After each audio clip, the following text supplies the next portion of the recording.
L'air humide de Bretagne enveloppait le village comme un linceul, imprégné des senteurs de la mer et de l'humidité.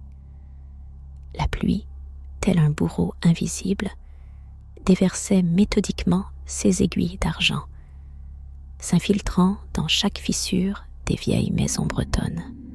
J'étais arrivé chez ma grand-mère, espérant fuir l'agitation de la grande ville, où il était presque impossible de trouver le calme et la paix. La maison, construite en granit gris, se perdait dans l'épaisseur des arbres, comme pour se cacher des regards curieux. Elle avait plus de 200 ans, et chaque fissure dans les murs, chaque craquement des planchers renfermait des histoires que j'ignorais encore. Grand-mère Marie m'accueillit sur le seuil avec une étreinte et une tasse de café chaud. Elle avait 80 ans, mais ses yeux, de la couleur de la mer, pétillaient toujours de vie et de chaleur, comme deux petites mères prêtes à partager leurs secrets.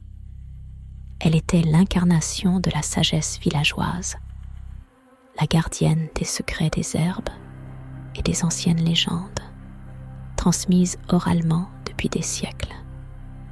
J'adorais passer du temps avec elle, écoutant ses récits, ressentant ce lien spécial entre les générations qui remontait aux profondeurs des âges. Ce soir-là, alors que je m'installais près de la cheminée, inhalant l'odeur du bois brûlant et des vieux livres, elle commença son récit. « Tu sais, mon chéri, la Bretagne est une terre de magie. Ici, dans ces forêts profondes et le long des côtes escarpées, vivent des créatures dont vous, citadins, n'avez jamais entendu parler. » Sa voix, légèrement rauque par les années passées, prenait une expressivité particulière lorsqu'elle abordait les légendes. Au fond de ses yeux bruns, il semblait scintiller des reflets de feu de bois. Nous avons des histoires de Corrigan, des petits êtres qui habitent les entrailles de la terre. Ils dansent sous la lune, formant des rondes. Et si un voyageur imprudent se trouve en leur présence?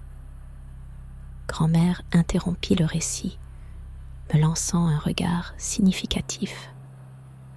Je retins mon souffle, incapable de cacher ma curiosité. « Et alors ?» l'ai-je pressée, voulant avidement connaître la suite. Elle sourit malicieusement. « Alors il y restera à jamais, dans leur royaume souterrain. Les Corrigan charment par leurs chants et leurs danses, attirent dans leurs filets, et le malheureux, ayant perdu la raison, les suit dans les ténèbres. Bien sûr, j'ai accueilli cette histoire avec une bonne dose de scepticisme. Des contes d'enfants, rien de plus, ai-je pensé, bien qu'au fond de moi, j'ai quand même ressenti une légère sensation de froid. Mes grands-mères semblaient avoir saisi sans se tromper l'ironie dans ma voix. « Ne ris pas, mon enfant, » dit-elle doucement. « Dans ces contrées, tout est bien plus compliqué qu'il n'y paraît. On dit que les Corrigan, ces créatures perfides, sont particulièrement actifs lors des pleines lunes. Ces nuits-là, ils quittent leurs repères pour enlever des gens et organiser leur danse sauvage. » Grand-mère se pencha lentement, prenant sur la table un vieux livre usé par le temps. Elle tournait avec soin les pages usées, ses doigts parsemés de petites rides se déplaçant lentement et sûrement. « Regarde, » murmura-t-elle doucement, ouvrant le livre sur l'une des illustrations. On y voyait une ancienne gravure représentant des Corrigans. Je me suis penché sur la table, désireux de mieux la contempler. Sur la feuille de papier terne, éclairée uniquement par la faible lueur d'une lampe, se tenaient de petites créatures, dansant en rond au pied d'une colline. Elles avaient des oreilles pointues, de longs cheveux flottants et d'étranges yeux brillants. Leurs mouvements semblaient d'une rapidité contre nature, et leur visage exprimait un mélange de gaieté et de folie. J'ai compté une dizaine de ces étranges créatures sur la gravure. Ce n'est qu'un conte, grand-mère, dis-je, essayant de cacher l'inquiétude croissante qui m'avait envahi à la vue de ce dessin. Peut-être, répondit-elle, caressant la couverture craquelée du vieux livre. Mais les habitants craignent toujours cet endroit, au-delà de la forêt, où, selon la légende, ils dansaient. Et, à vrai dire, on le craignait depuis fort longtemps, depuis plus de 200 ans. Tandis que nous discutions, la pluie redoublait d'intensité, se transformant en véritable déluge. Le vent hurlait dans la vieille cheminée, pareil à une bête traquée, ce qui donnait à la maison un air isolé, enveloppé d'un voile gris.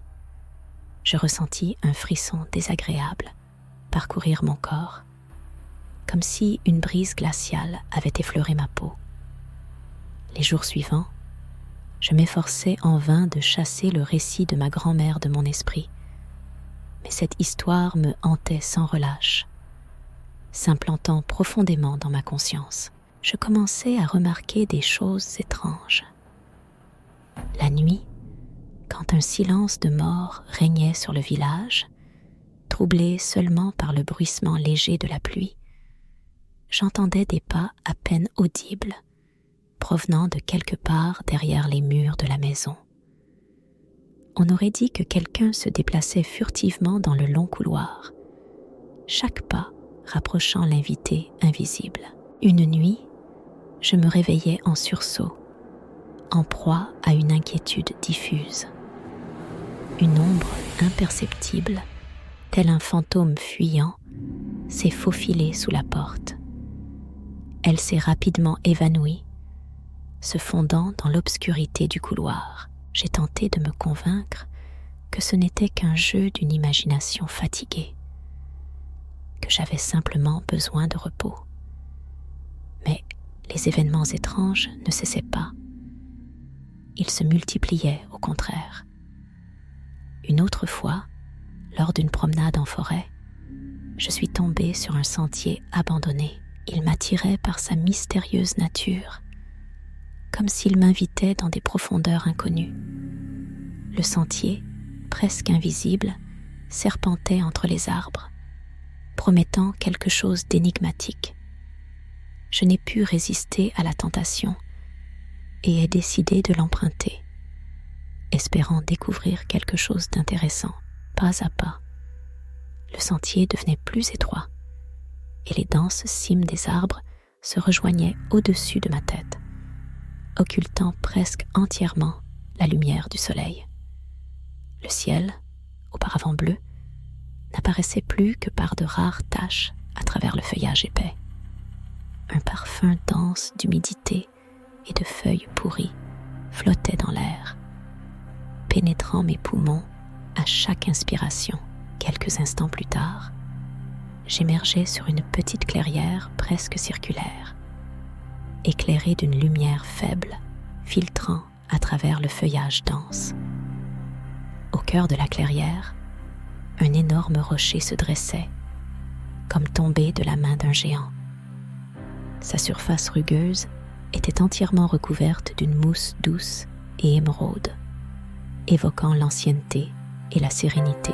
Sur la pierre, d'étranges symboles inconnus étaient habilement gravés, semblant murmurer les secrets des époques révolues.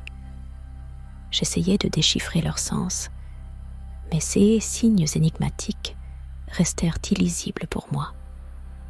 Ils semblaient si anciens et mystérieux qu'ils appartenaient à une civilisation oubliée depuis des millénaires. Une étrange et inexplicable inquiétude me saisit, comme si quelqu'un m'observait attentivement.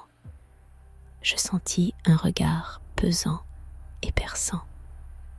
Me retournant brusquement, je vis dans l'ombre des arbres entourant la clairière plusieurs petites figures à peine visibles.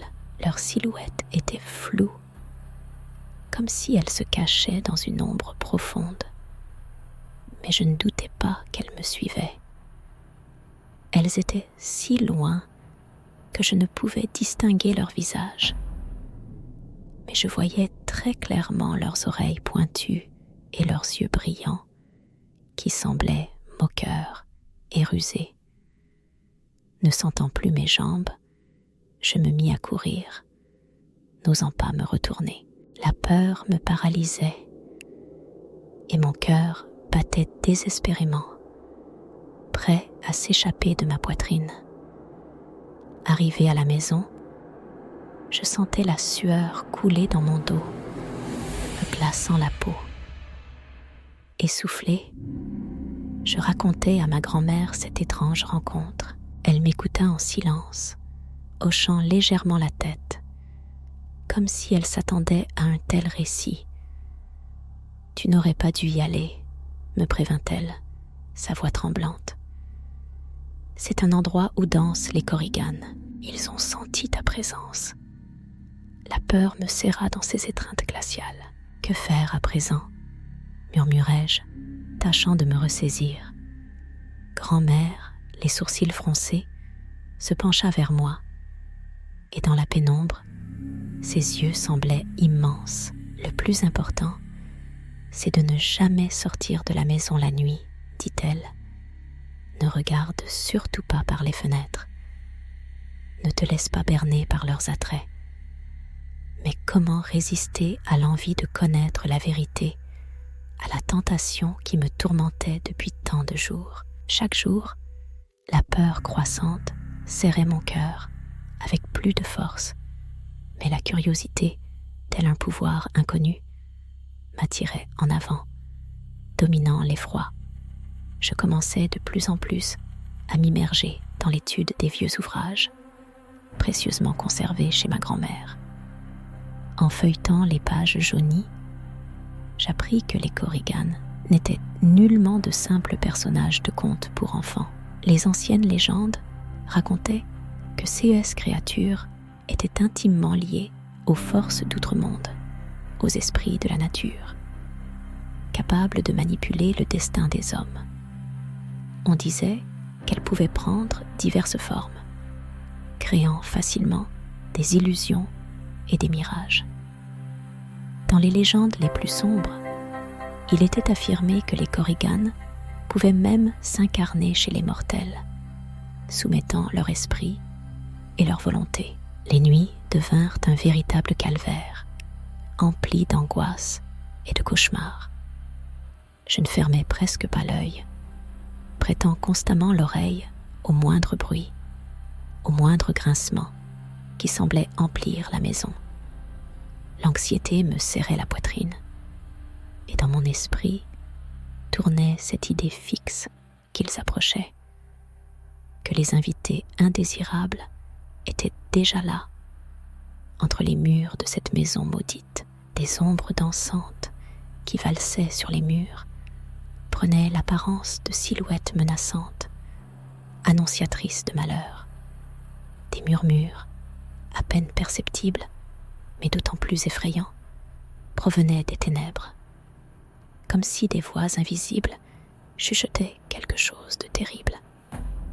Parfois, un frisson me parcourait l'échine, comme si quelqu'un d'invisible me touchait, ne laissant que la sensation d'un contact glacé. Une nuit, alors que la lune inondait généreusement le jardin d'une lumière argentée, je me réveillai d'un son étrange et envoûtant, une douce mélodie qui venait de l'extérieur. Elle était jouée sur un instrument étrange, et on y entendait une tristesse qui se répandait tout autour, comme si une âme chantait sa dernière chanson. La mélodie serrait le cœur de chagrin et de pressentiment de quelque chose d'irréparable. Elle m'appelait, et je savais qu'il ne fallait pas céder à cet appel. Mais une force inconnue, telle une écheveau de fils serrée en moi, me tirait vers la sortie.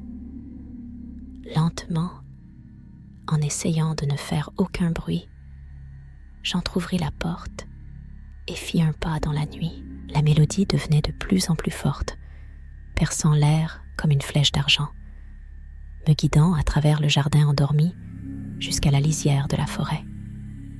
La lune, pleine et ronde, inondait tout de son éclat froid et argenté, transformant les arbres en silhouettes fantomatiques.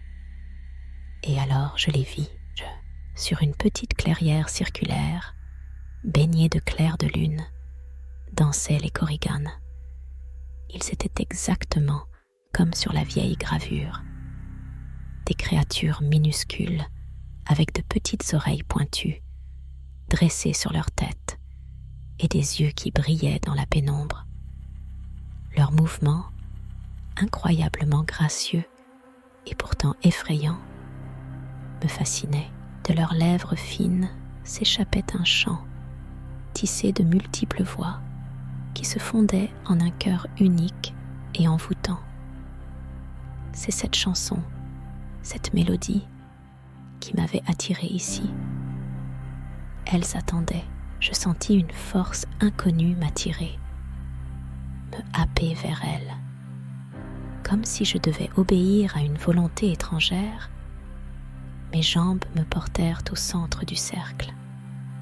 Je cédai à une étrange impulsion et me mis à danser avec elles, oubliant tout sens de contrôle.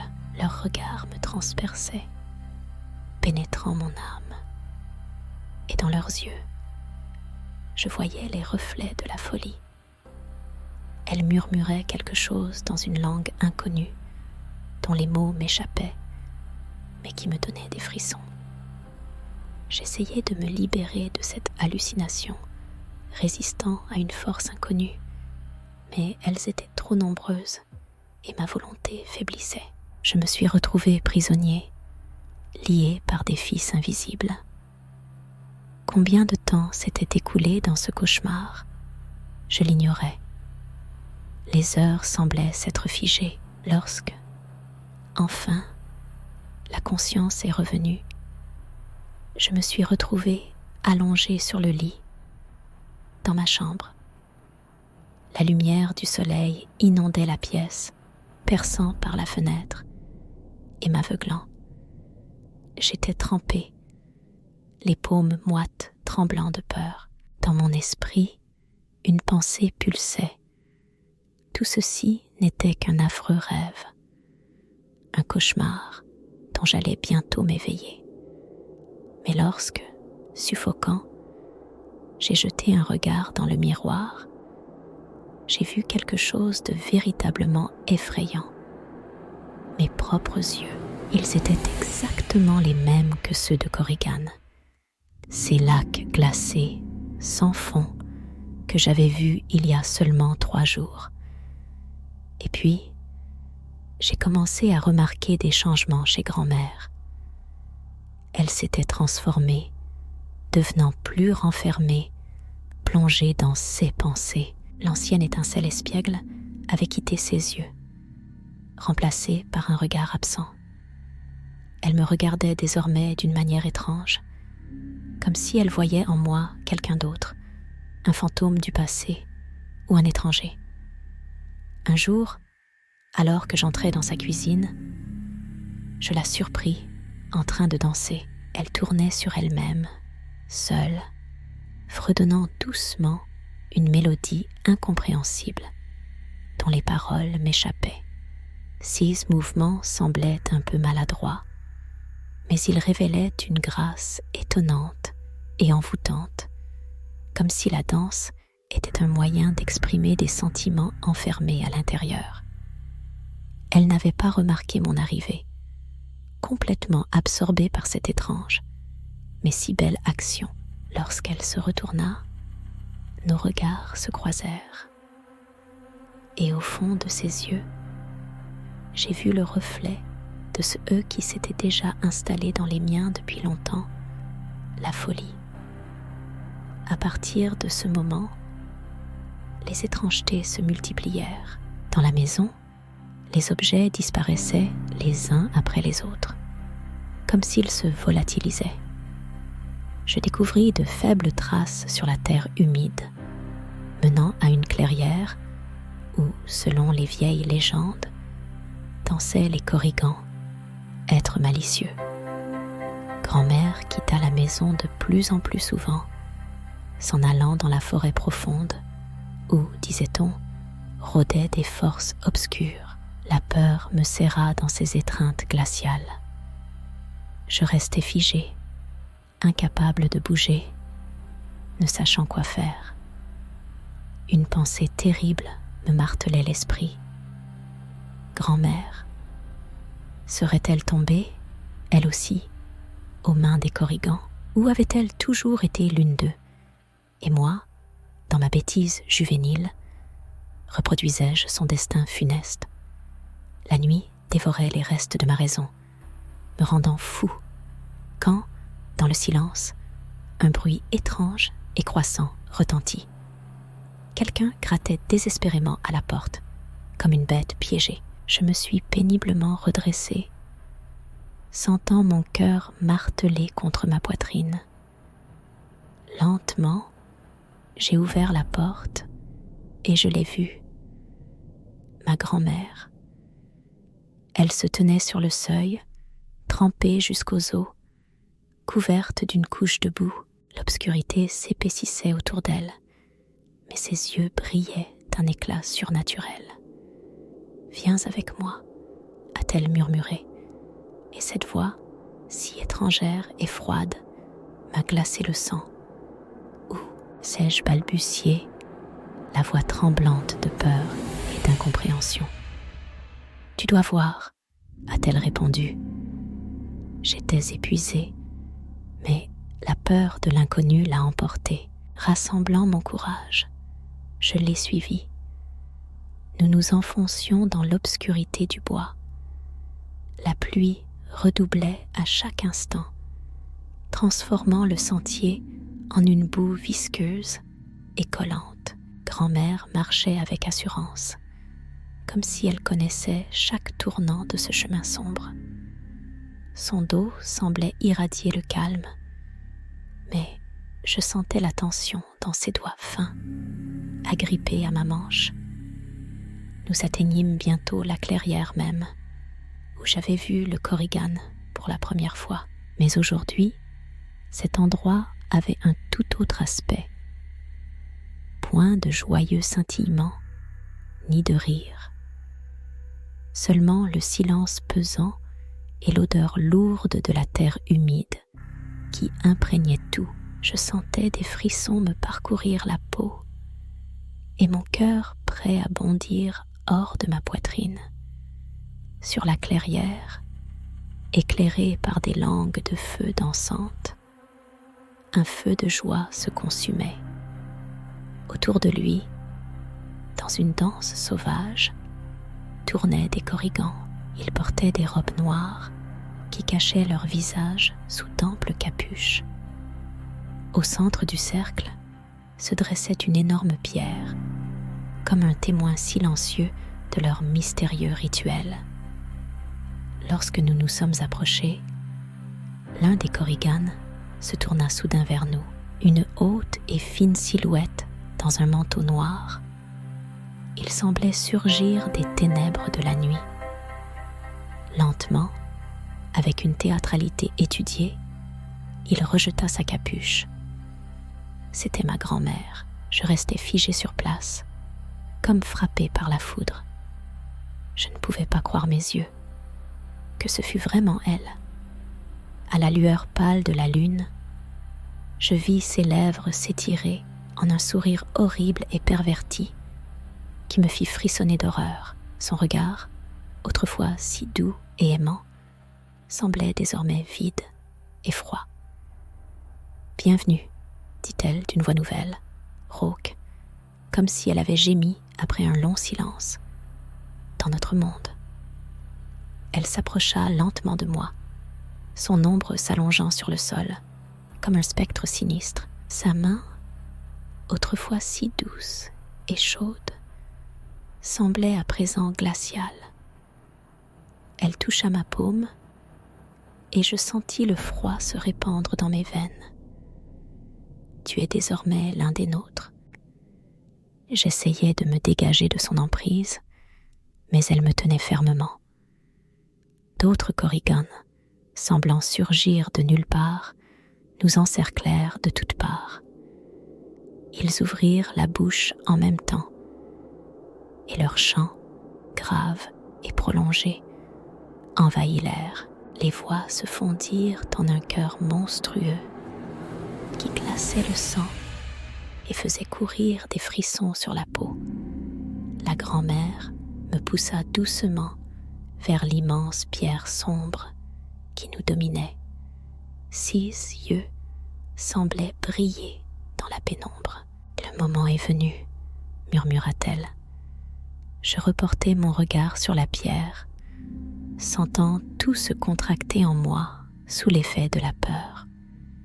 D'étranges symboles y étaient gravés, ces mêmes signes que j'avais vus sur un énorme rocher au cœur des bois. À cet instant, je sentis le sol se dérober sous mes pieds.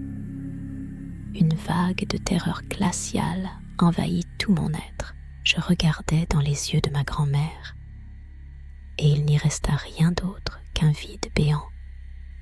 Elle me poussa contre la pierre, je la touchai, et, à cet instant précis, quelque chose d'étrange, d'inexplicable, se produisit. Au lieu de la douleur ou de la peur glaciale attendue, une sensation de paix absolue m'envahit. Le calme m'enveloppa comme une douce couverture. Je commençais à changer sous leurs yeux. Mon corps réagit à une force inconnue, se mit à vibrer, à trembler dans un rythme frénétique. À l'intérieur de moi, quelque chose semblait se déchirer, se briser, mais cela ne provoquait aucune souffrance, seulement une étrange anticipation. Et alors, je les vis. Les Korrigans, créatures des légendes anciennes, qui, en cet instant, me souriaient comme pour me souhaiter la bienvenue dans leur domaine. Ils avançaient, leurs mains tendues vers moi, comme dans une prière silencieuse. Et, à ce même instant, je compris la vérité. Les Korrigans n'enlevaient pas les gens, comme l'affirmaient d'horribles rumeurs. Non, ils libéraient. Ils offraient une voie, soulageaient des tourments terrestres, offraient l'immortalité dans leur monde d'outre-tombe. Leurs yeux semblaient briller de l'intérieur, attirant par la promesse d'une paix dont je n'osais même pas rêver. Mais, saisi d'une peur glaciale, je compris que je n'étais pas prêt à abandonner cette vie éphémère, pleine de souffrances, mais si désirée. Je voulais vivre, je voulais respirer, sentir, ressentir chaque instant, vivre chaque nouveau jour. J'essayais de résister de toutes mes forces. Je luttais contre quelque chose d'invisible, mais tous mes efforts furent vains. Le corps refusait d'obéir. La volonté faiblissait. Mon regard se tourna instinctivement vers ma grand-mère. Elle était assise en face, un sourire doux, à peine perceptible, jouant sur son visage. 6 lèvres formaient une ligne de satisfaction presque imperceptible. Et alors, à cet instant précis, la révélation me frappa. Durant tout le temps que j'avais passé ici, elle semblait n'avoir fait qu'attendre mon heure. Elle attendait patiemment ce moment, cette heure. Elle attendait patiemment que je les rejoigne. Mais pourquoi moi? La question me tourmenta, jusqu'à ce qu'un souvenir oublié refasse surface. Autrefois, il y a de nombreuses années, j'avais étudié avec passion les anciens livres sur la mythologie bretonne. Dans ces vieux grimoires, il était question des Korrigans, ces créatures mystérieuses qui recherchent, parmi les mortels, ceux liés à eux par le sang. Et là, la révélation. J'étais un descendant des Korrigan, ceux dont, bien sûr, je n'avais aucune idée jusqu'à cet instant. Ma grand-mère, une femme sage et énigmatique, le savait depuis le début, et c'est précisément pour cela qu'elle avait attendu mon arrivée si longtemps et avec tant de patience. Dans ses yeux brillait un certain mystère, et maintenant, je commençais à en comprendre la véritable signification. Elle attendait, patiemment, afin d'éveiller en moi ce lien ancestral, pour me ramener aux sources. À cet instant précis, je pris conscience de la véritable nature de ceux qui m'avaient tourmenté tout ce temps, de cette horreur qui me rongeait de l'intérieur. L'horreur ne résidait pas dans les Korrigan, non. Elle se cachait en moi-même, au plus profond de mon âme. Je sombrais, cédant à leur assaut. Je les ai laissés me remodeler, transformer mon être. Je suis devenue l'un d'eux. Et alors, j'ai tout vu, le monde entier, s'étendant devant moi dans toute sa splendeur. D'autres dimensions, scintillant de toutes les couleurs de l'arc-en-ciel, comme des rêves jamais vus auparavant. À ce moment précis, j'ai vu ma grand-mère bien-aimée, qui me souriait. Sea's ride autour des yeux semblait s'être creusé, et son sourire plus sincère. Incapable de retenir les sentiments qui m'envahissaient, j'ai souri à mon tour. À cet instant même, j'ai compris ce que j'avais cherché pendant tout ce temps. Je connaissais désormais la vérité, si simple et évidente. J'étais enfin chez moi, mais en me réveillant, je sentis en moi une inquiétude angoissante, comme une prémonition de malheur. Me redressant brusquement sur le lit, je scrutais la chambre. Une faible lumière filtrait à travers les rideaux mal tirés, révélant les contours familiers de l'endroit. Tout semblait identique. La vieille maison, ma chambre adorée. Rien n'avait changé en apparence. Pourtant, quelque chose en moi criait désespérément au changement, au danger imminent. Mon cœur battait frénétiquement, comptant ses battements dans un rythme alarmant. J'essayais de me calmer, mais une peur gluante commençait déjà à m'envelopper, engourdissant mes mouvements et paralysant ma volonté. Mais un ver de doute s'était logé en moi, me rongeant de l'intérieur. Je m'approchais du miroir, craignant de voir les changements. Mes yeux semblaient les mêmes, mais au fond, derrière l'éclat familier, dansaient les reflets de quelque chose d'étranger, de déformé. Ce n'était pas simplement un reflet, mais une hallucination étrangère.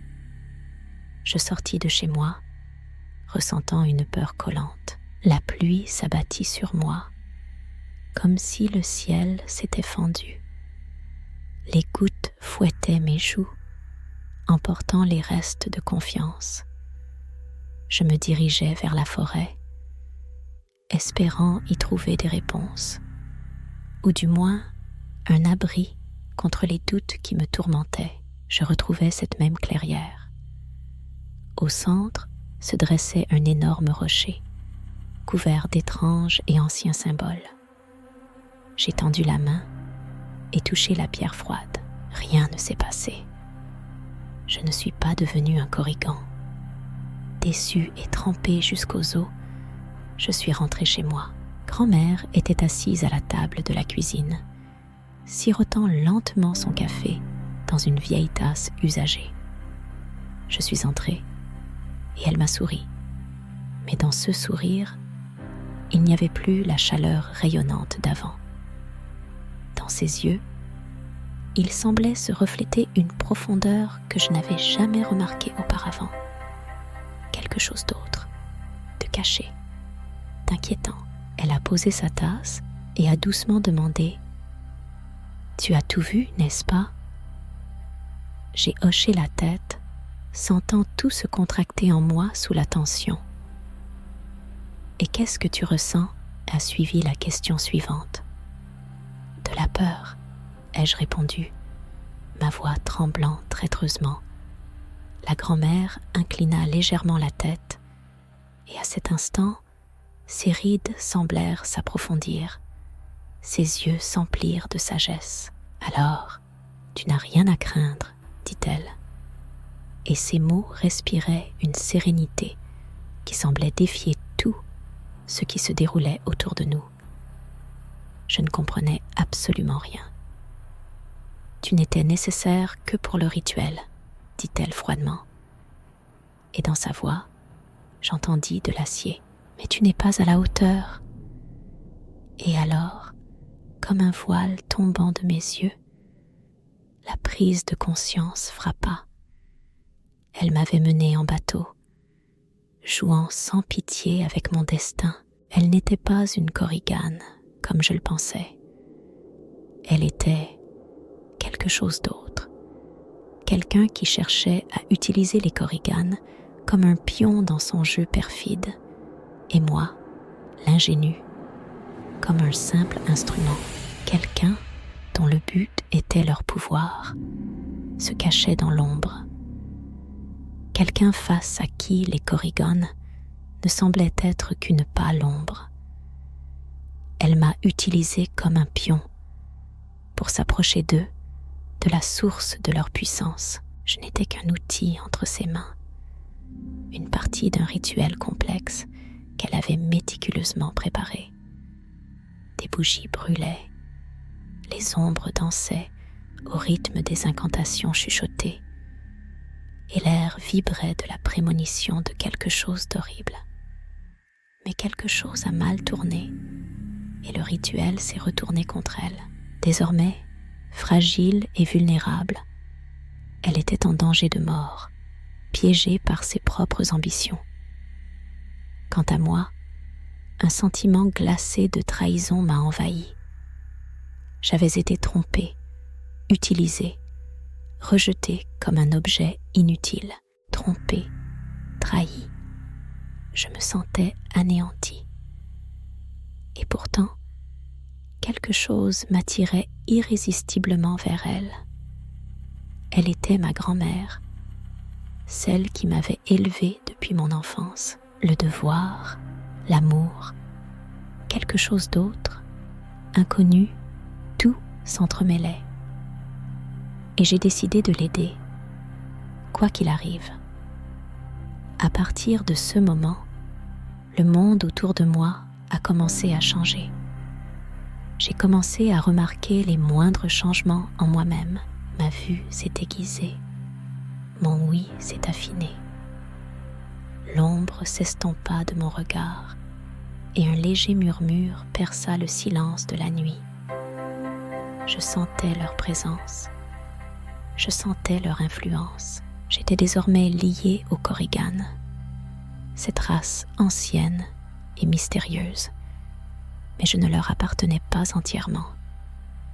Je me tenais en équilibre au bord des mondes, liée par des fils invisibles, mais toujours libre. Je me sentais perdue entre les mondes, comme un fantôme. Mais dès que j'eus cette pensée, un frappement insistant résonna soudain à la porte. Toc toc toc, 3 coups brefs mais assurés. Je tressaillis malgré moi et, surmontant une vague inquiétude, je me dirigeai vers la porte. Après avoir lentement tourné la poignée, je l'ouvris. Ma grand-mère était là, devant moi.